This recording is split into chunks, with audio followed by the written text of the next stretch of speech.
माझं नाव आहे ओम श्याम धावे. मी इथं 10वी शिकत आहे. श्री सरस्वती विद्यालय जाणेवाड पश्चिम. तर ते बघून मी असं एक उपकरण तयार केलेलं आहे आणि माझ्या उपकरणाचं नाव आहे water plus electricity saver equipment. माझं उपकरण तुम्ही बघू शकता.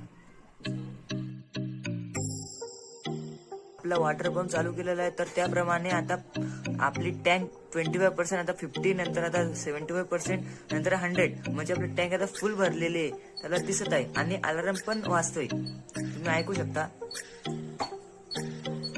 की माझं उपकरण जसं पाणी सेव्ह करतं तसं इलेक्ट्रिसिटी पण सेव्ह करतो.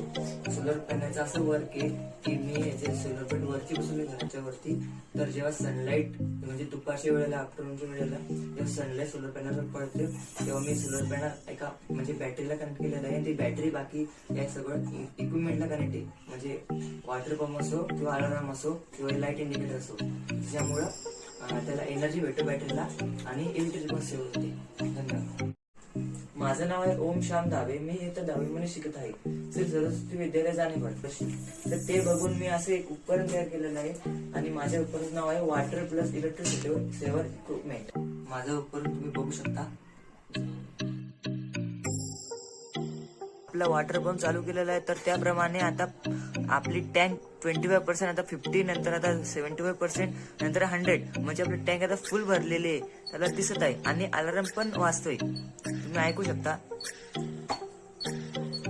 की माझं उपकरण जसं पाणी सेव्ह करतं तसं इलेक्ट्रिसिटी पण सेव्ह करतो. सोलर पॅनलचं असं वर्क आहे की मी जे सोलर पॅनल वरती बसवले घराच्या वरती, तर जेव्हा सनलाईट म्हणजे दुपारच्या वेळेला आफ्टरनूनच्या वेळेला जेव्हा सनलाईट सोलर पॅनलवर पडते तेव्हा मी सोलर पॅनल एका म्हणजे बॅटरीला कनेक्ट केलेलं आहे. ती बॅटरी बाकी या सगळं इक्विपमेंटला कनेक्ट आहे. म्हणजे वॉटर पंप असो किंवा अलार्म असो किंवा लाईट इंडिकेटर असो, ज्यामुळं त्याला एनर्जी भेटतो बॅटरीला आणि इलेक्ट्रिसिटी पण सेव्ह होते. धन्यवाद.